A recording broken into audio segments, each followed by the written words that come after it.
আসসালামু আলাইকুম। সকল প্রশংসা মহান আল্লাহর।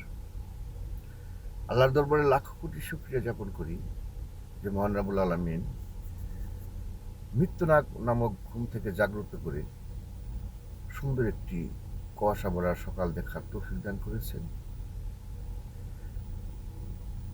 এবং তার সর্বশ্রেষ্ঠ নিয়ামত সুস্থতার সহিত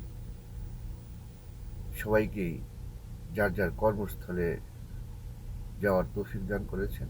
কারণ আমরা মানুষ দুনিয়ার যতদিন আছে এবং যতদিনই আল্লাহ সুস্থ রাখবেন আমাদের কর্ম করে খেতে হবে। সবাই সবাই কর্মকে শ্রদ্ধা করে কর্মের প্রতি ভালোবাসা রেখে দৈনন্দিন জীবন যেন আল্লাহ ইমানের সহিত কাটিয়ে নেন সেই মনোভাব এবং মনোদৃষ্টি থাকতে হবে। হিংসাকে পরিহার করতে হবে। মানুষের প্রতি মানুষের ভালোবাসার যে একটা বাঁধন ইদানিং জগতে নাই বললেই চলে। কারণ যখনই দেখি, কালকে নিউজ দেখলাম, মনের ভিতর অনেক রক্তক্ষরণ হলো। একটা রিস্কাওয়ালা রিস্কার ভিতরে লাকড়ি নিয়ে যাচ্ছে, একটা মহিলার একটু লাকড়ি লেগে তার কাপড় একটু ছিঁড়ে গেছে না কি হলো, মহিলা দুনিয়াদারি কিছু না দেখে রিস্কাওয়ালার এমন ভাবে মার শুরু করলো, হাসিও পায় আবার মনের ভিতরে কষ্ট লাগে। তো পাশে যে এক মানবিক এক ভাই বোনে বলছে যে আপনার কাপড় ছিঁড়ে গেছে, সমস্যা নেই, আপনি ওনাকে বলেন যে আপনার কাপড়ের দাম কত, আপনাকে আমি একটা কাপড় দিয়ে কিনে দেবো, তারপর আমাকে মারেন না। মহিলার কথা শুনতেই রাজি না। মানে উনি যে বলছে, উনি এটা বলার পরে আরও মার শুরু করছে। হায় রে দুনিয়া! আসলে আমাদের প্রতি আল্লাহ যে কতটা রাগ হয়ে আছেন আমরা সেটা বুঝি না।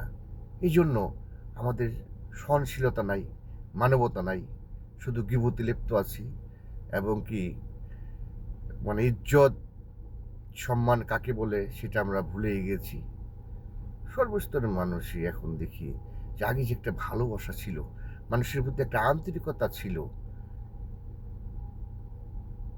তো আমাদের সময় আমরা দেখেছি যে তখন যে মহল্লার ভিতরে সব উন্মুক্ত ছিল, খোলা ছিল।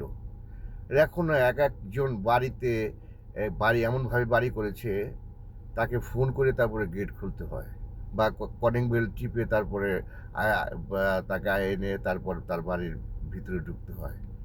তো যেখানে মনে করেন কলিং বেল তৈরি হয়ে গেছে, কলিং বেল তৈরি হওয়ার পর থেকে মানুষের মানবতা ভালোবাসা চলে গেছে, এটাই মনে হয় স্বাভাবিক। আবার মনে হয় আর কি।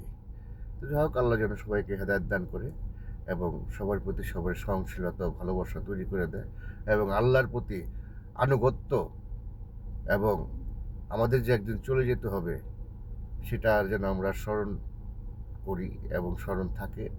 কারণ মৃত্যু নামক